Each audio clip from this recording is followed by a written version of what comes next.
আপনারা সবাই ত্রিবেণী সঙ্গমতে স্নান করতে যাবেন, কিন্তু যাওয়ার আগে এই কয়েকটি নিয়ম যেটা বলছি, এইভাবে স্নান না করলে আপনাদের সেই স্নানটি সম্পূর্ণ হবে না। হ্যাঁ, তো সেই নিয়ম কি আছে আপনারা একটু কাইন্ডলি জেনে নিন।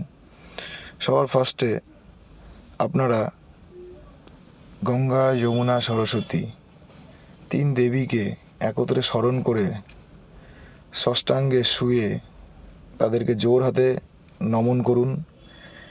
তারপর ডান হাত দিয়ে জল নিজের গায়ে ছিটিয়ে মায়ের কাছে আশীর্বাদ নিয়ে তারপরে ডান পা দিয়ে আস্তে করে সেই নদীর মধ্যে পা দিবেন।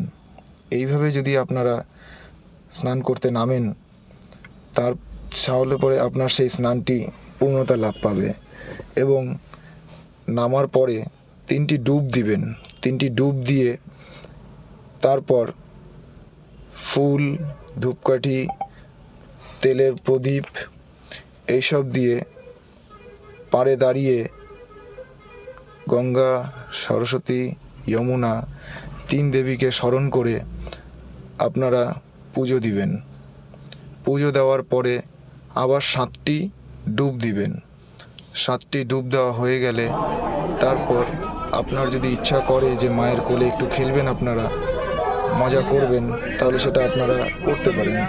তবে স্নানের ঘাটে অনেক মহিলারা আছে, তাদের যেন কোনো রকম কোনো অসুবিধা না হয় সেটা দেখে আপনারা স্নান করবেন।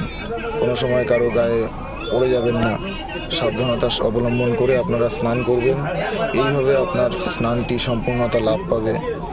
এবং সবাইকে আসার জন্য আমন্ত্রণ করছি মহাকুম্ভ মেলা 2025। যেহেতু এটা 144 বছর পর, তো এটাকেও মিস করবেন না। এটা মিস করে গেলে এই জীবনে আর এটা পাওয়া যাবে না। ধন্যবাদ।